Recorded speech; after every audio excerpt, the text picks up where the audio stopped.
अस्सलाम वालेकुम, मैं हूं आपका एस्ट्रोलॉजर सलीम समी। आज फिर किसी नए टॉपिक पे बात करेंगे। आज का टॉपिक सैटर्न D1 में, यानी कि चार्ट में जो लगन होता है उसमें तो सैजिटेरियस में बैठा हुआ है, लेकिन D9 में सैटर्न ल्यू में आ गया है। सैजिटेरियस भी आतशी बुर्ज है और ल्यू भी आतशी बुर्ज है। सैटर्न जो हम कर्म या जो काम करते हैं, जो अमल करते हैं, उसका हिसाब किताब करता है। तो बहुत से हिसाब किताब का टाइम आ चुका है। जो पीछे किया हुआ है शायद उसका अब हमें हिसाब देना पड़े। पाकिस्तान की हिस्ट्री बड़ी अजीब है कि जब भी आतशी बुर्ज में सैटर्न आता है और D9 में भी आतशी बुर्ज में आता है तो कोई ना कोई बड़ा वाकया रूनुमा जरूर होता है या किसी लीडर की जिंदगी को खतरा होता है। सैटर्न अब D9 चार्ट में भी नवांशा जिसे कहा जाता है, पाकिस्तान के 8वां घर है सैजिटेरियस, और चौथा घर बनता है ल्यू।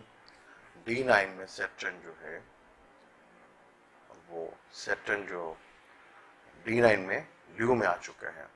तो यहाँ पे बहुत से पिछले अमल का जवाब देना पड़ेगा सबको, आम इंसान को भी, मुझे भी, आपको भी।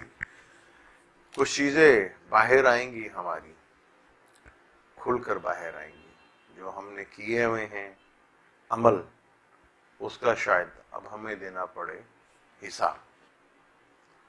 बहुत से लोगों को देना पड़ेगा। पाकिस्तान के किसी लीडर के लिए मुश्किल टाइम है जिंदगी के लिए।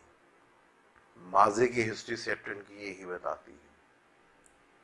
इंडिया के लिए भी थोड़ा मुश्किल टाइम है ये। जो खान साहब ने करतार सिंह का गेट खोला और इंडिया मीडिया को बहुत बड़ी तकलीफ हो रही है कि ये क्या हो गया। हम तो दुश्मनी करना चाह रहे थे ताकि इलेक्शन जीत सकें, तो खान साहब ने तो मोहब्बतों के दरवाजे खोले और इंडिया में जो बहुत बड़ी तादाद सिखों की है, जो वहां पे कानूनी तौर के ऊपर सिखों को भी हिंदू कहा जाता है, अगर वो कानूनी तौर पे खत्म कर दिया जाए कि सिख एक अलग कौम है तो खालिस्तान बनने के लिए काफी मौके बन सकते हैं।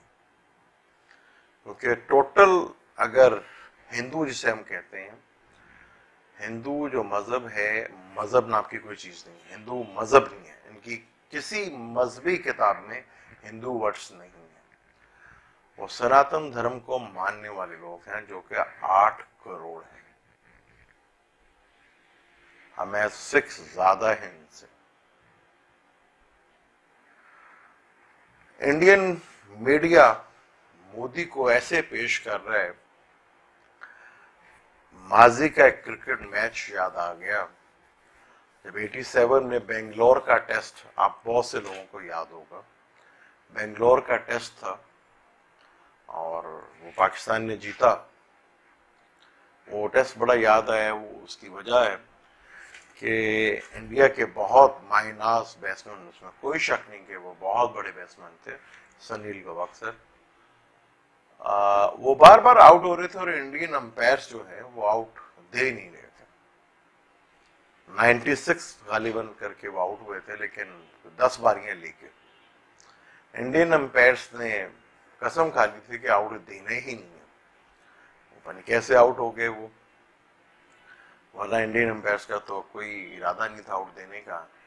इसी तरह मोदी, जिनकी अवाम में जो ग्राफ है और इंडिया में जो ग्राफ है वो काफी हद तक अवाम के दिलों से तो निकल चुका है, लेकिन इंडियन मीडिया इस चीज को मानने के लिए तैयार ही नहीं है। वो थर्ड अंपायर बना हुआ कि जो मर्जी कर ले मोदी साहब, जितने मर्जी वादे कर ले, निभाए ना, रोना धोना रोते रहे। उनकी आदत है कि हर जगह वो टसवे बहाते हैं और आंसू बहाते हैं और अपना काम चला लेते हैं, करते कुछ भी नहीं है।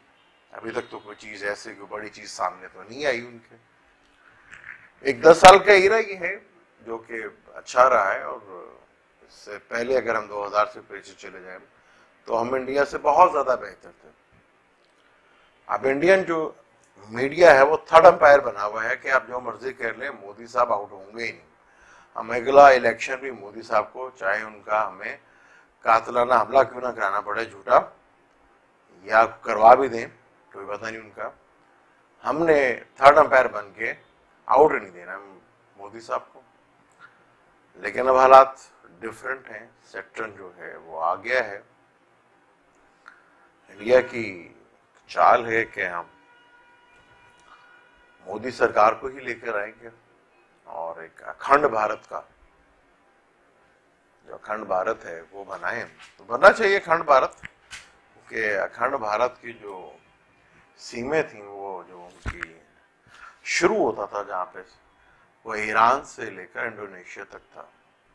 अगर आज भी अखंड भारत वही बनता है तो फिर देख लें तादाद किसकी ज्यादा होगी और हुकूमत किसकी होगी। सैटर्न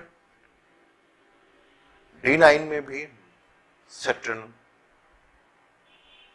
ल्यू में आ गया, असद में आ गया, तो बहुत से पिछले कर्म या अमल का हिसाब किताब का जवाब देना पड़ेगा।